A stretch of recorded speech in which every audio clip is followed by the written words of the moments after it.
Welcome back, folks. Today we're going to talk about removing and installing swing arm bushings, and that is the bushings that go in the swing arm on each end here where my fingers are that mount into the frame of the motorcycle. Of course, on the opposite end is where the wheel would set in here.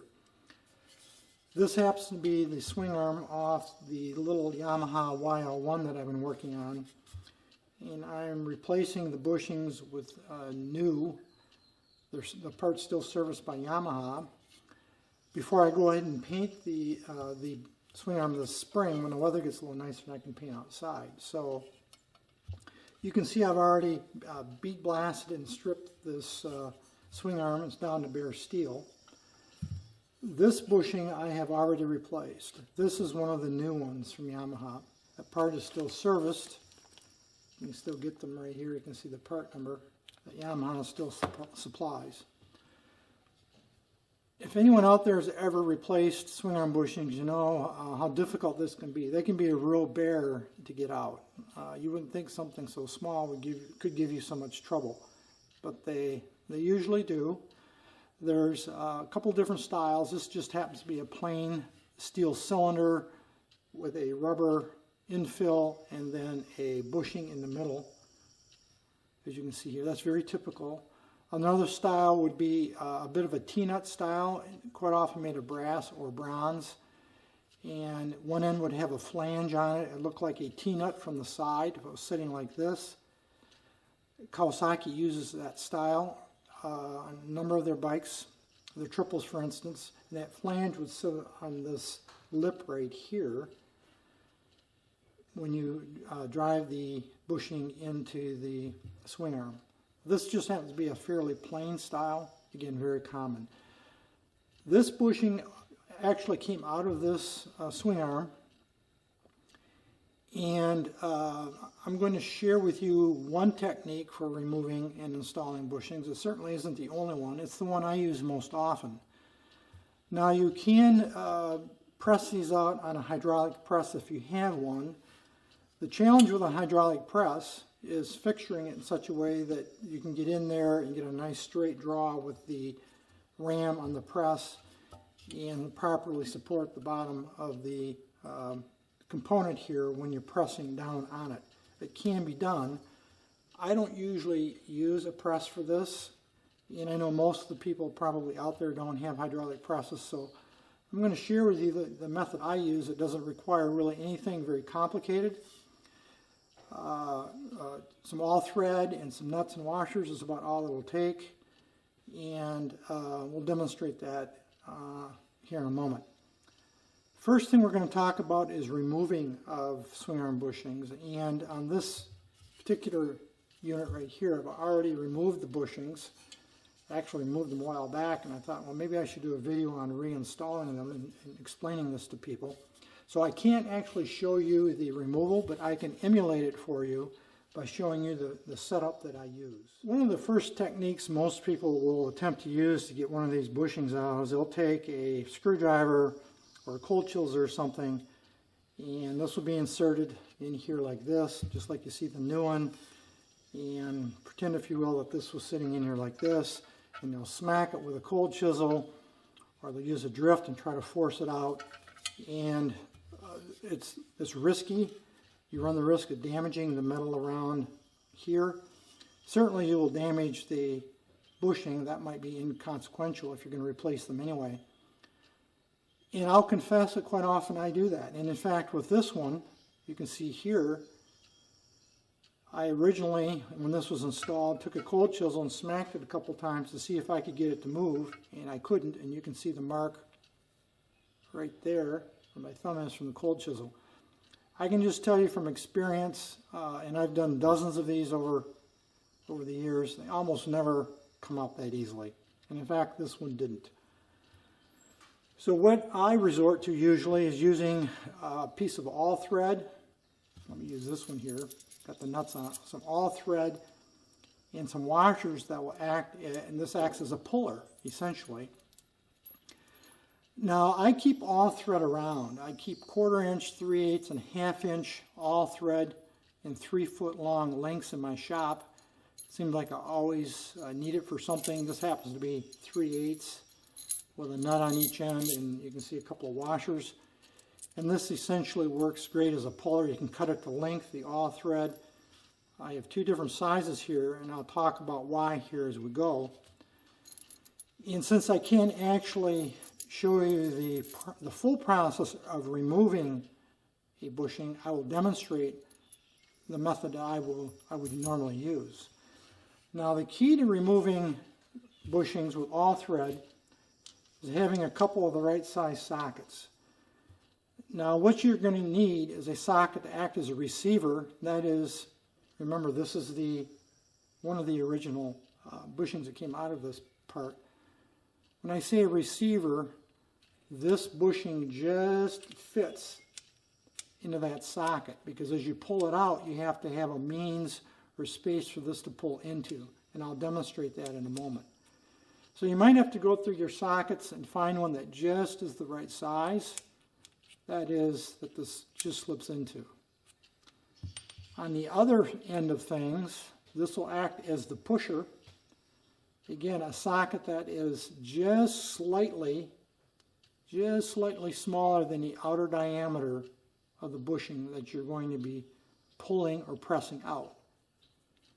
And as you can see there, that is just slightly, I don't know if you can see that or not, just slightly smaller in diameter than the bushing. So allow me to demonstrate the process I would use if I was to pull out this bushing. This happens to be the new one. Now, I'm not going to actually pull it out or press it out. I'm going to show you the setup, and we can talk through how that would work. So here's the basic setup. The receiving socket will fit on the outside of the swing arm, like you can see here. Now, you can go either way with it. You can pull it one way, you can pull it the other. That's really up to you. I've done it both ways. It doesn't make any difference generally in my experience. So this socket will act as receiver, and that is so as I pull that bushing through, it has somewhere to go. If I didn't have the socket here, these washers would end up against the face of the bushing, and obviously then I can't pull it through. So this acts as like a receiver. On the opposite end, I have the pusher, which will just fit up against the bushing like that. And then it's a matter of just tightening up this nut here. You can tighten it from either end, both ends. It really doesn't make any difference, like that. And now I'll center the receiver over on the left against the end of the swing arm, and then I'll center, make sure that the pusher socket, for lack of other term, is centered on the bushing on this side. So here's the basic setup. We've got the receiver socket. Again, that's a little bit larger than the bushing to allow that bushing to pull into it. We have the pusher socket, or the pusher on the right in this example. I have them both centered. In other words, the socket on the left, the receiver, is centered over the flange of the swing arm right here. The pusher is centered over the bushing itself. So I've got everything pushed together and centered with my fingers. I've got an appropriate size wrench. In this case, this is a 1/2 inch on this nut on this side, wedged against the workbench. And now I will take a socket wrench, like you see here, and just start tightening it. And you just start tightening it, and what that will do, that will put force this way and pull that socket into, it'll pull the socket through and into this receiver like this. That's the whole idea here.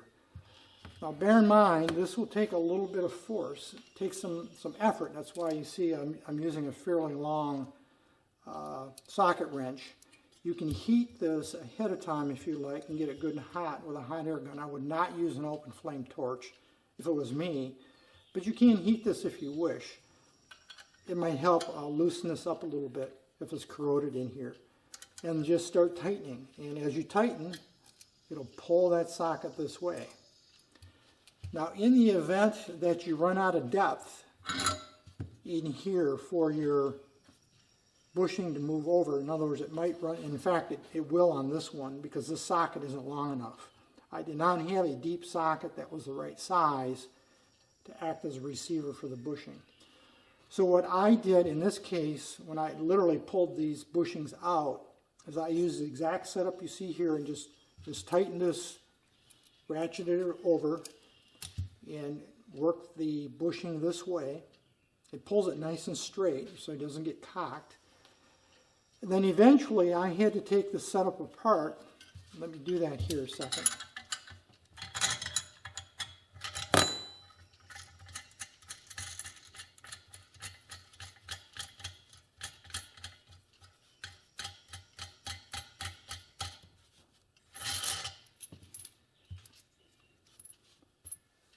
So I had to take the setup apart and use this longer socket that gave me more depth. Again, that's for the bushing to go into, like that, to fit over the end like this. Then I just put these washers back on and the nut.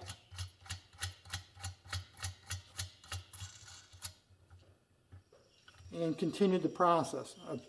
At that point, the bushing was sticking out, something like that.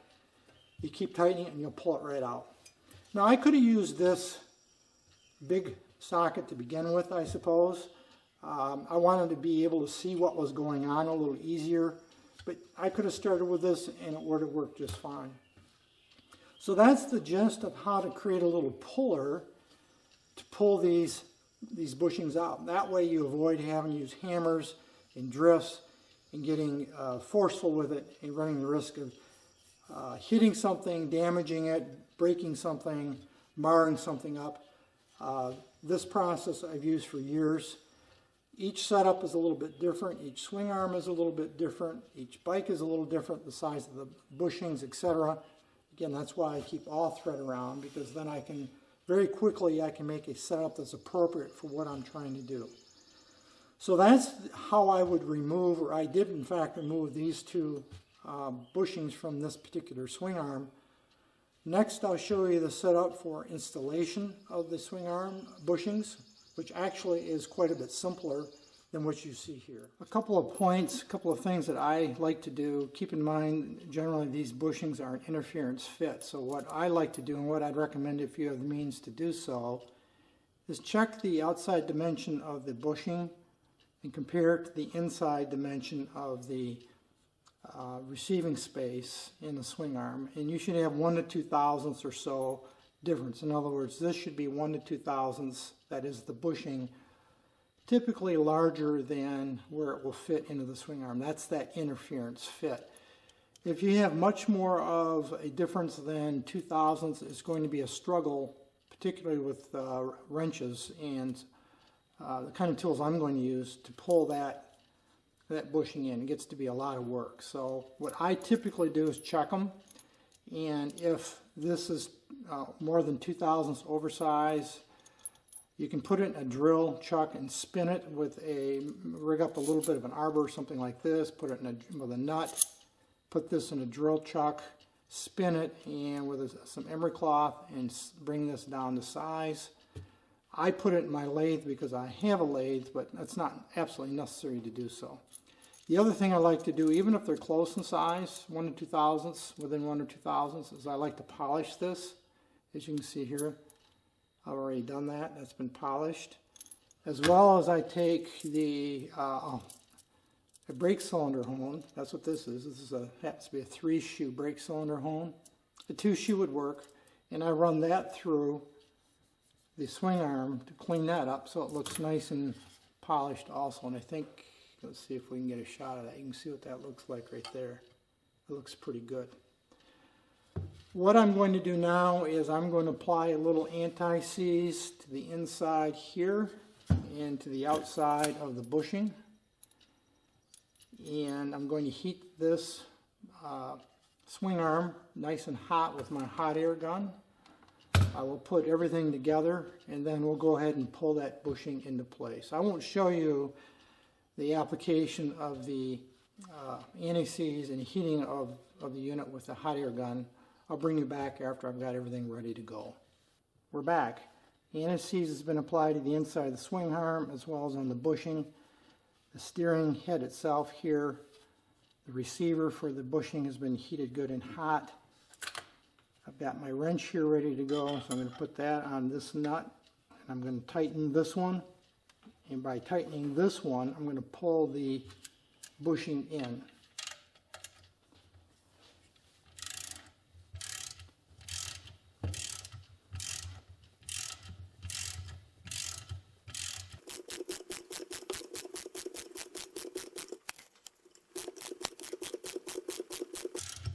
You can feel it'll get a little bit stiffer. That's okay.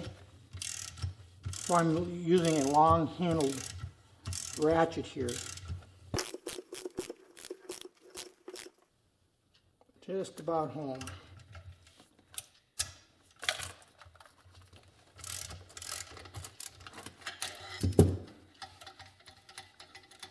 Now you can finesse this back and forth a little bit. So if you don't get it exactly centered the way you want it, you can, by drawing on one side or the other the nuts, you can finesse that back and forth. And you'll see how much tension I put on that. Put just a little bit of a bend in it. That was straight. You can see a little bit of squeeze out there of the anti-seize.